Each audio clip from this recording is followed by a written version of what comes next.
Mkuu wa wakala wa kimataifa wa nishati ya atomiki IAEA Rafael Grossi ameonya kuwa shambulizi litakalofanywa na Israel katika vituo vya nyuklia vya Iran linaweza kuisogeza Tehran karibu na kutengeneza silaha nyingi za nyuklia, huku mazungumzo yasiyokuwa ya moja kwa moja kati ya Marekani na Iran yakiwa yanaendelea kupitia upatanishi wa Oman.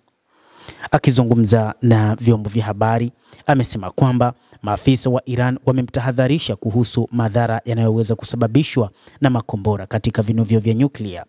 Makombora yanaweza kuwa na athari ya kuunganisha, kuimarisha azma ya Iran, nitasema wazi, kufuatia silaha za nyuklia au kujiondoa kwenye mkataba wa kuzuia kuenea kwa silaha za nyuklia, alisema katika mahojiano ambayo yalichapishwa Jumatatu, akieleza jinsi Iran ilivyochukulia suala la kufanyiwa mashambulizi licha ya kutengeneza silaha za nyuklia, lakini imesema kwamba haitoiacha salama Israel, kwani itaweza kufanya mashambulizi katika vinu vyake vya nyuklia kutokana na kwamba tayari wameshajua maeneo vilipo vinu hivyo vya nyuklia vya Israel. Grossi aliongeza kuwa haamini kuwa Israel itaanzisha operesheni hiyo, lakini jambo moja ni hakika, alisema, program ya Iran inaenea kwa kina, na ninaposema kirefu ninamaanisha hivyo. Mengi ya vifaa hivi vinalindwa vyema sana.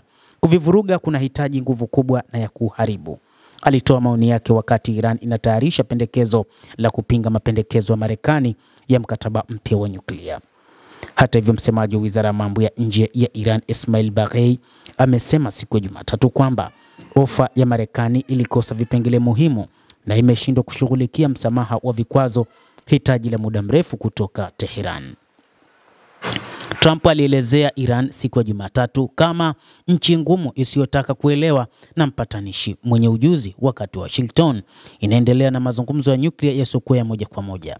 Tunafanya kazi nyingi kwa Iran hivi sasa, Trump alisema wakati wa hafla ya kiuchumi ya White House. Ni ngumu kuelewana na Iran. Ofisi ya Waziri Mkuu Benjamin Netanyahu nayo imethibitisha viongozi hao wawili walizungumza Jumatatu, huku Trump akimhakikishia kuwa mazungumzo na Iran yataendelea baadaye wiki hii. Katika maoni ya mshangao wiki iliyopita, Trump alisema amemwonya Waziri Mkuu Benjamin Netanyahu kutohatarisha mazungumzo hayo tena. Nilimwambia hii haitakuwa sawa kufanya hivi sasa kwa sababu tuko karibu sana na kusuluhisha, Trump alisema. Hivi karibuni tutawasilisha mpango wetu uliopendekezwa kwa upande mwingine kupitia Oman mara tu utakapokamilika, Baghei alisema bila kufafanua maelezo zaidi.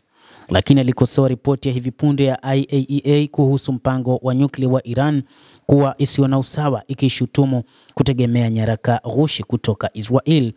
IAEA hivi majuzi ilielezea ushirikiano wa Iran kama wa chini ya kuridhisha, hasa katika kufafanua shughuli za nyuklia zilizopita katika maeneo ambayo hajatangazwa. Marekani na Iran zinajaribu kufikia makubaliano mapya ya nyuklia baada ya makubaliano ya mwaka 2025 kutelekezwa na Rais wa Marekani Donald Trump mwaka 2018 wakati wa muhula wake wa kwanza madarakani. Mtazamaji, endelea kutufuatilia na usisahau kulike, kucomment, kadhalika na kusubscribe channel yetu hii. Utakuwa ukipata habari hizi kwa mapana hapa The World News. Mimi ni Adam Hussein. Endelea kuwa nasi wakati wote.